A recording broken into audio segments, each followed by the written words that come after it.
नैसर्गिक और पर्यावरण संवर्धक हिंदी भाग 14। तो हमें ये सोचना है कि केवल अभी के हिसाब से कोई चीज़ हमें बहुत सस्ती मिल रही है इसीलिए उसको खरीदना है, या फिर जो थोड़ी महंगी हो फिर भी पर्यावरण के अनुकूल हो, पर्यावरण संवर्धक इस प्रकार की हो, तो भले ही उसका खर्चा थोड़ा ज़्यादा आए उसको हमें लेना है या उसको उपयोग में लाना है। अभी फ़िलहाल जो सोचते हैं वो अभी कौन सी चीज़ सस्ती है उसी को लेकर आगे चलेंगे, आगे देखेंगे क्या होता है।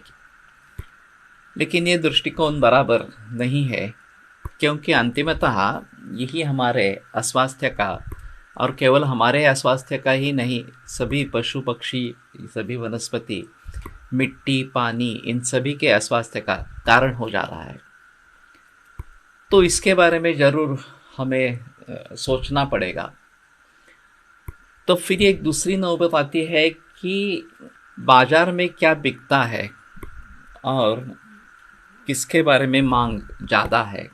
ये एक बार हम अगर देख लेंगे तो काफ़ी अजीब चीज़ें सामने आएगी। जब भी मैं टीवी पर विज्ञापन देखता हूँ तो मुझे बहुत आश्चर्य होता है कि हमारी ज़रूरत क्या है। हमारी ज़रूरत नहाने का साबुन है, या ऐसे बहुत सारे क्रीम्स वगैरह है जो कांति को बढ़ा देते हैं या वर्ण को अच्छा बनाते हैं, या रोजी रोटी की ज़रूरत है हमें। वास्तव में दिखाई देता है कि इतने सारे विज्ञापन साबुन के लिए, क्रीम्स के लिए, केश के तेल के लिए और कुछ इस प्रकार के होते रहते हैं, जैसे कि ये हमारे लिए बहुत बहुत ज़रूरी चीज़ें हैं।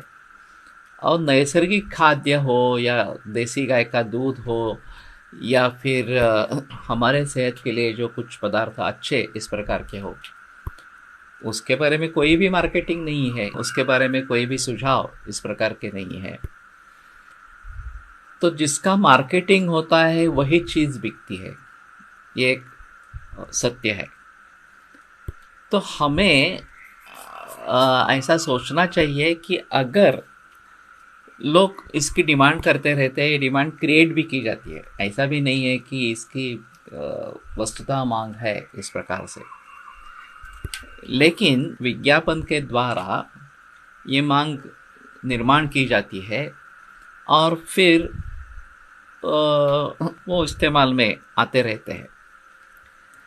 तो मैंने एक बार ऐसा कहा था कि साबुन के बजाय अगर हम उपटन का इस्तेमाल करेंगे तो वो पर्यावरण पूरक इस प्रकार का होगा। तो एक ने पूछा था कि क्या लोग उपटन खरीदेंगे, तो मैंने कहा था अगर उसकी विज्ञापना होती है तो खरीदेंगे। साबुन की इतनी बड़ी विज्ञापना होती है इसलिए साबुन खरीदते हैं।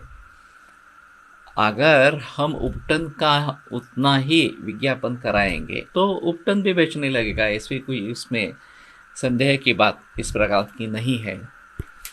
बच्चों के लिए मालिश के लिए तेल का विज्ञापन होता रहता है। सभी लोगों को मालूम है कि बच्चों के मालिश से उनकी सेहत अच्छी रहती है, उनमें वजन जो है वो नियमित रूप से बढ़ता रहता है, अच्छी तरह सोते हैं।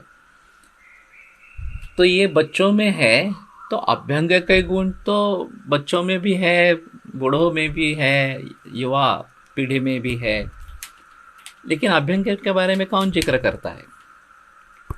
अगर हम स्वास्थ्य बनाने के लिए, स्वास्थ्य रक्षण के लिए अभ्यंग का महत्व लोगों को बता सकेंगे और नियमित रूप से नहाने से पहले अभ्यंग करना है, चाहे 5-10 मिनट करो लेकिन पूरे बदन को तेल लगाओ, इस प्रकार की विज्ञापना करते हैं, तो वो भी बिकने के लायक चीज़ है।